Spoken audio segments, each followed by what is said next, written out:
ప్రతి ఒక్కరికి ఏదో ఒక సందర్భంలో తుమ్ములు వస్తూనే ఉంటాయి. అసలు తుమ్ములు ఎందుకు వస్తాయి? తుమ్ములు రావడం మంచిదే కాదా? వచ్చే తుమ్ముని ఆపితే ఏం ప్రమాదం జరుగుతుంది తెలుసుకుందాం ఇప్పుడు. కొందరికి జలుబు వలన తుమ్ములు వస్తుంటాయి. మరి కొందరికి బయట పదార్థాలు ముక్కు రంధ్రాలలోనికి వెళ్ళినప్పుడు ముక్కు జలపెడుతుంది. తుమ్ము వచ్చినప్పుడు కడుపు, రొమ్ము, డయాఫ్రమ్, స్వరపేటిక, గొంతు వెనక భాగం, కళ్ళు ఇవన్నీ పనిచేస్తాయి. ఇవన్నీ కలిసి బయట నుండి శరీరంలోనికి వెళ్ళిన పదార్థాలను తుమ్ము ద్వారా బయటకు పంపుతాయి. తుమ్ములు ఆగకుండా ఎందుకు వస్తాయంటే వ్యర్థ పదార్థాలను బయటకు పంపేంత వరకు వస్తూనే ఉంటాయని ఆరోగ్య నిపుణులు సూచిస్తున్నారు. జలుబు వలన తుమ్ములు వస్తుంటాయి. ఎందుకంటే అప్పుడు ముక్కులోని రంధ్రాలలో వాపు ఏర్పడుతుంది. దీనివలన ఇరిటేషన్ మొదలై దాంతో తుమ్ములు వస్తాయని వైద్య నిపుణులు చెబుతున్నారు. తుమ్ము పునర్జన్మ అని పెద్దలు అంటుంటారు. అందుకే చిన్నపిల్లలు తుమ్మినప్పుడు చిరంజీవ అంటారు. తుమ్ముని ఆపితే ఎంత ప్రమాదమో తెలుసా? గంటకు 100 మైళ్ళ వేగంతో వచ్చే తుమ్మును బలవంతంగా ఆపితే చనిపోయే ప్రమాదం కూడా ఉంది. తుమ్ము వల్ల చాలా శక్తివంతమైన గాలి శరీరం నుంచి ముక్కు, నోటి ద్వారా బయటకు వస్తుంది. దాన్ని ఆపితే ఆ శరీరంలోని అంతర్గత భాగాలపైన ప్రతిచర్య చూపెడుతుంది. తుమ్ములోని గాలి బుడగలు గుండె, మెదడు కణజాలాల్లోకి ప్రవేశించి వెంటనే చనిపోయే ప్రమాదం కూడా ఉందని వైద్యులు తెలుపుతున్నారు. తుమ్మును బలవంతంగా ఆపితే మెదడులోని రక్తనాళాలు సైతం పగిలిపోయే ప్రమాదం ఉందని యూకేలోని యూనివర్సిటీ హాస్పిటల్స్ ఆఫ్ లీచెస్టర్కు చెందిన వైద్యులు నిపుణులు హెచ్చరిస్తున్నారు.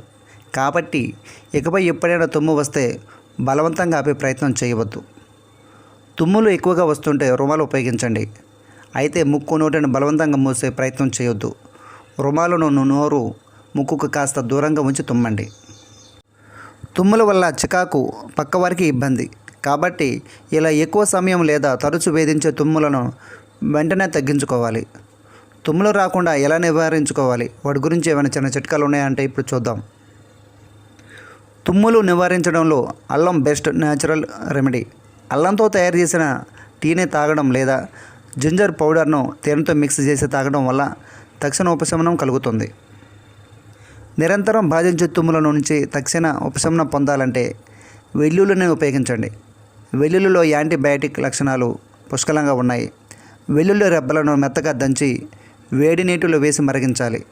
కొద్దిసేపటి తర్వాత ఈ నీటిని వడగట్టి కొద్దిగా రోజంతా తాగడంతో ఉపశమనం కలుగుతుంది. లేదా వెల్లుల్లి రెబ్బలను వేడి నీటిలో వేసి మరిగించి ఆవిరి పట్టాలి. ఈ విధంగా మనం ఇంట్లోనే తుమ్ములను తగ్గించుకునే ప్రయత్నం చేయవచ్చు. అంతేకాకుండా మరో టిప్ చూద్దాం. దాల్చిన చెక్కలో యాంటీవైరల్ లక్షణాలు పుష్కలంగా ఉన్నాయి. కాబట్టి కొద్దిగా దాల్చిన చెక్క పౌడర్ తీసుకొని 1 టీ స్పూన్ తేనెలో మిక్స్ చేసి తీసుకోవడం వల్ల తుమ్ములు, జలుబు నుండి తక్షణ ఉపశమనం పొందవచ్చు. ఇవే కాకుండా మరో టిప్ మనం ఇంట్లోనే చేసుకోవచ్చు. నిరంతరం బాధిస్తున్న తుమ్ములను నివారించే బెస్ట్ కాంబినేషన్ ఇది. తేనెలో బ్యాక్టీరియల్ లక్షణాలు, నిమ్మరసంలో విటమిన్ సి గ్రేట్గా సహాయపడతాయి. ఈ రెండింటిని ఒక్కొక్క స్పూను గోరువెచ్చని నీటిలో మిక్స్ చేసి తాగాలి. తుమ్ములను నివారించడంలో బెస్ట్ హోమ్ రెమెడీ. ఫ్రెండ్స్, చూశారు కదా తుమ్ము ఎందుకు వస్తుంది, తుమ్మును ఆపడం వల్ల ఏం జరుగుతుంది. ఇలా నిరంతరం వచ్చే తుమ్ములను ఆపుకోవాలంటే ఏం చేయాలో చిన్న చిన్న చిట్కాలు చూసాం కదా. ఈ వీడియో మీకు నచ్చినట్లయితే లైక్ చేయండి, షేర్ చేయండి. మీ అభిప్రాయాన్ని తప్పకుండా కామెంట్ రూపంలో రాసి, మీరు ఇంకా మా ఛానల్ని సబ్స్క్రైబ్ చేసి ఉండకపోతే వెంటనే సబ్స్క్రైబ్ చేసి మాకు సహాయపడగలరు. Thanks for watching.